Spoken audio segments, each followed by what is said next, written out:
Hello and welcome to the John Ark Show. Today's episode is called Unbelievable Places People Are Hiding Their Money. Before we begin, I want to encourage you to subscribe to our channel for free. You can also like, comment, and follow us. We're going to have a lot of great celebrity interviews coming up, so make sure to click on that notification bell so you can be notified every time we upload a new episode. Also, we ask that you post a link to today's episode of our show on all your social media to help spread the word.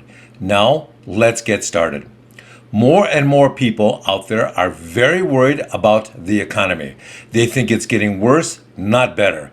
They think that the job market is deteriorating rapidly. They think that factories, companies, and employers are shutting down all over the world and not just in the U.S.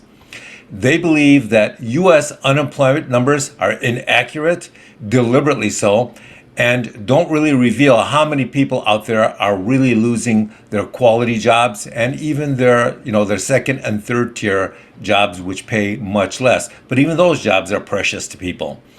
They suspect that when they apply for a job, that hundreds of thousands of other people are also applying for that same job. They are concerned that AI will soon take our terrible job market and make it so bad that finding a job, a good paying job, will soon become the statistical equivalent of trying to win the lottery.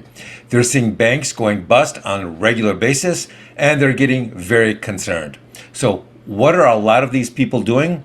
They're hiding their money. Yes, you heard that correctly. They're hiding it. Not just stuffing it into mattresses. They're hiding their money in some very unbelievably creative ways. So we looked into this to see where and how and why some people are hiding their cash. First of all, these people fall in various categories. You have the simple, everyday people who have just taken some or all of their money out of their banks and hid it in their home somewhere. They'll hide it in the floorboards of their house. They'll hide their cash in the garage or the basement. They'll bury it at night out in the backyard of their property. Some people will convert their cash to gold coins and bury that out on their property somewhere in the middle of the night so their other neighbors can't spot them and steal it.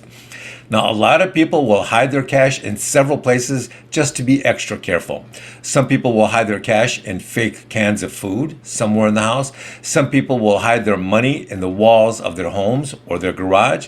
A lot of people are converting their money to crypto and then keeping it in their crypto wallets so that they can carry it with them or email it to themselves or somebody else that they feel it would be safer.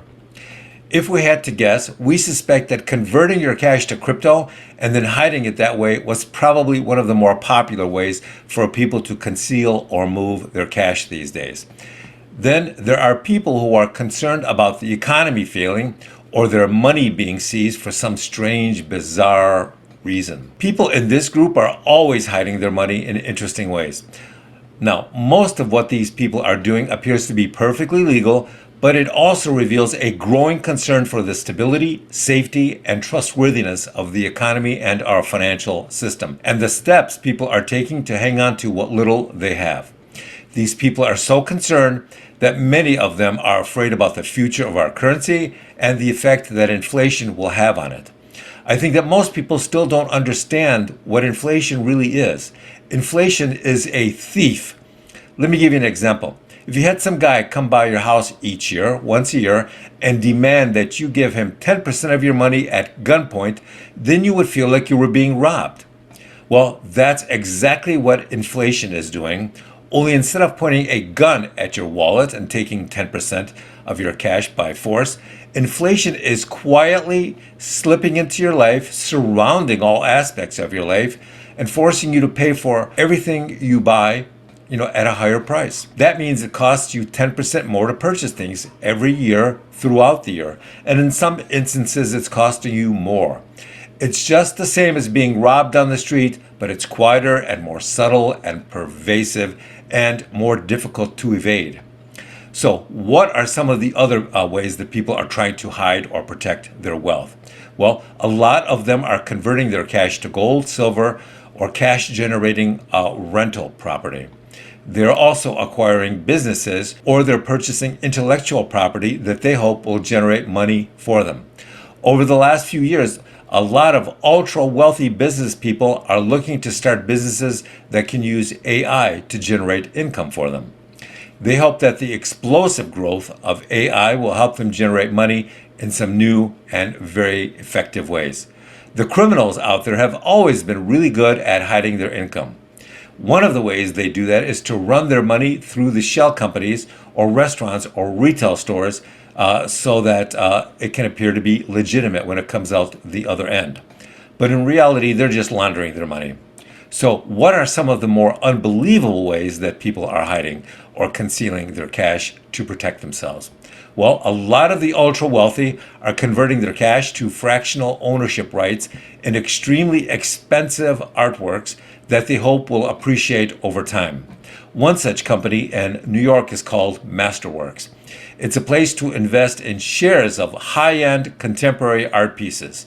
The entire buying and selling process is handled for you by them. Some feel that due to their high fees, no guarantee of sale, and higher taxes on profits, investors looking to invest in high-end art should carefully consider their investment goals and risk tolerance before investing in any kind of asset like artwork. Because of the risk, some companies will hold the artwork for 3 to 10 years, and once it sells the artwork, your shares will be liquefied and the funds distributed to your account. Or you can sell your shares on the secondary market. Now, this fractional ownership of high-end artwork is a relatively new industry, and there are other companies out there that provide this same service, so you have to do your research and your own due diligence. We're not endorsing any of these companies because they haven't been around long enough and because we don't give financial advice. Remember, do your own research when considering these things. Don't do anything illegal or questionable or too high risk, and diversify your efforts so that if something goes wrong with one of the places you've hidden your money in, then you can fall back on one of the other cash stores you've put out there somewhere.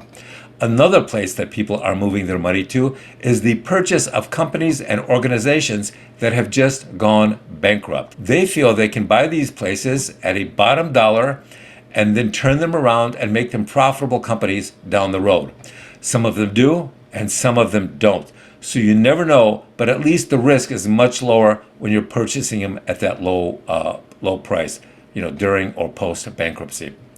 Thank you for watching. I want to encourage you to subscribe to our channel for free. You can also like, comment, and follow us. We're going to have a lot of great celebrity interviews coming up, so make sure to click on that notification bell so you can be notified every time we upload a new episode. Also, we ask that you post a link to today's show on all your social media to help spread the word.